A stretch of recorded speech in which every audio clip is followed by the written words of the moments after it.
पुढची बातमी, ठाकरे बंधूंचं ठरलंय. काँग्रेसनं तर जाहीर देखील केलंय. आता लक्ष आहे ते शरद पवार काय करणार याकडे. काँग्रेसनं शरद पवारांकडे आघाडीसाठी हात पुढे केला. आता शरद पवार जुना दोस्त असलेल्या काँग्रेसला साथ देणार की ठाकरे ब्रँडसाठी तुतारी वाजवणार यावर मवियाची दशा आणि दिशा ठरणार आहे. उद्धव ठाकरे आणि राज ठाकरे यांच्या युतीची फक्त घोषणा बाकी आहे.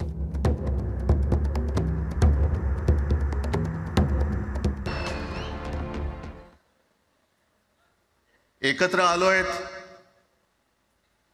एकत्र राहण्यासाठी.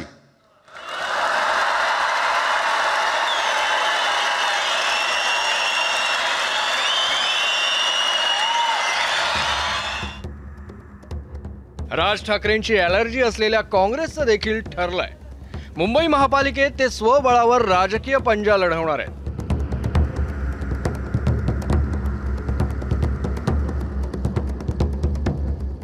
आता फक्त शरद पवारांच्या राष्ट्रवादीचं ठरायचं बाकी आहे.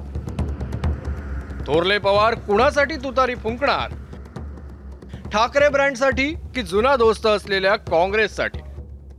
शरद पवारांशी चर्चा करण्यासाठी काँग्रेसचे नेते हे सिल्वर ओकवर पोहोचले.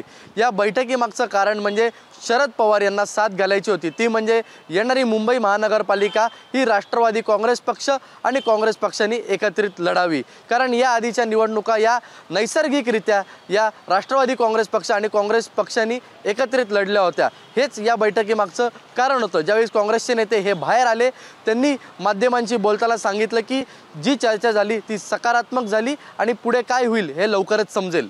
गेल्या 25-30 वर्षापासून ज्या पक्षाकडून आमचा कायमस्वरूपाचं जे आमचं गठबंधन असतोय त्यांना आम्ही घेऊनच चालणार. मग NCP ज्याच्यात आली, काही RPIची गट आहेत, ते सगळ्यांची आमची चर्चा चालू आहे आणि त्यांना सोबत घेण्याचा प्रयत्न काँग्रेसचा राहणार. आणि त्यांना ही विनंती केली की आपली आघाडी जी पूर्वी आहे ती तशी राहिली पाहिजे. खूप साधक वादक चर्चा झाली, खूप चांगली चर्चा झाली, सकारात्मक चर्चा झाली आणि त्यांनी सांगितलं की पुढच्या हप्त्यामध्ये जे आहेत ते त्या ठिकाणी जे आहे ते त्यांच्या ज्या मुंबईचे अध्यक्ष राकेश जाधव यांना ते बोलवतील. त्याच्यानंतर आम्ही बसू आणि या विषयावरती पुढची चर्चा होईल. मागील काळामध्ये सुद्धा आम्ही 227 सीटा लढला. त्याच्यामध्ये ज्या काही सीटा लढल्या गेल्या त्याच्यामध्ये काही सीटा ह्या शरद पवारांच्या NCPच्या होत्या ना. मुंबईमध्ये शरद पवार साहेबांकडे मी गेलो, त्यांच्यासाठी आमची बोलणी झाली आहेत. नेक्स्ट वीकमध्ये आणखी मीटिंग होणार आहेत. मुंबईमध्ये जास्त सीट काँग्रेस लढणार आहे. शरद पवारांनी अजून कोणतेच पत्ते उघड केलेले नाही. पुढच्या आठवड्यात ते भूमिका स्पष्ट करणार असल्याचं कळतंय. महाविकास आघाडीची दशा आणि दिशा ठरवण्यासाठी शरद पवारांच्या राष्ट्रवादीची भूमिका निर्णायक असणार आहे. तिकडे ठाकरे बंधूंनी देखील जागा वाटपाची चर्चा सुरू केल्याचं कळतंय. ठाकरे बंधूंमध्ये कोणत्या निकषावर जागा वाटप केलं जाणार याची संपूर्ण महाराष्ट्रालाच उत्सुकता आहे. कांग्रेस के वरिष्ठ नेता मुंबई के सारे आदरणीय पवार साहब को मिलने आए थे. बहुत सारी बातें हुई. महाराष्ट्र में आज जो हालात आप देख रहे हैं उसके बारे में विस्तार से चर्चा हुई और अगले हफ्ते फिर हम बैठने वाले. तो ये सारे अलायंस कैसे होगा, क्या होगा, अगले 8-10 दिन में ही पूरी तरह से क्लियर हो जाएगा. या बाबतीमध्ये सर्व शीर्षस्थ नेते, शिवसेना पक्षप्रमुख स्वतः जातीनं या गोष्टी बघतात आणि याबद्दल त्यांचा जो निर्णय असेल तो आदेश आम्हाला शिरसावद्य असेल. मनसे आणि शिवसेनेच्या जागा वाटपाच्या प्राथमिक चर्चा या सुरू झाल्या आहेत असं सूत्रांकडून समजत आहे. यामध्ये शिवसेनेकडून मनसेला 70 जागा देण्याची तयारीही दाखवली आहे. पण आता पुढे ज्या बैठका होतील त्यामध्ये मनसेला कशा प्रकारे जागा द्यायच्या आणि कशी वाटाघाटी करायची या देखील गोष्टी ठरतील. पण अजून देखील स्पष्टपणे कोणाला किती जागा या अजूनपर्यंत समोर आलेल्या नाहीत.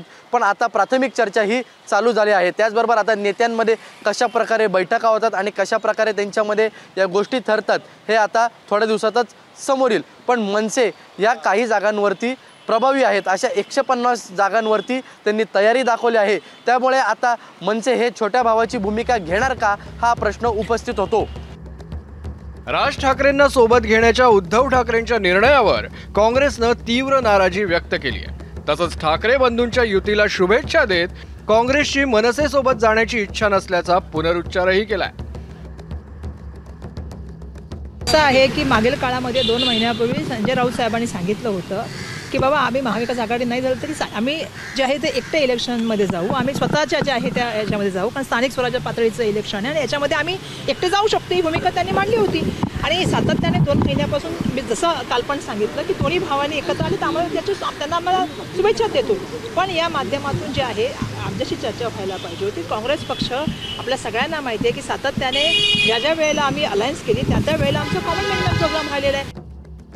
कुणाला हात द्यायचा आणि कुणाला हात दाखवायचा याचं गणित शरद पवारांनी तयार ठेवलेलं असणे. मात्र पहिलं पाऊल ठाकरे बंधू उचलतात की काँग्रेस याची कदाचित ते वाट पाहत होते आणि आता हुकुमाचे पत्ते बाहेर काढण्याची वेळ आली आहे. फक्त तो पत्ता ठाकरेंच्या सोयीचा ठरणार की काँग्रेसच्या हे पाहणं इंटरेस्टिंग असेल. ब्युरो रिपोर्ट, ABP माझा. ABP माझा, उघडा डोळे बघा नीट.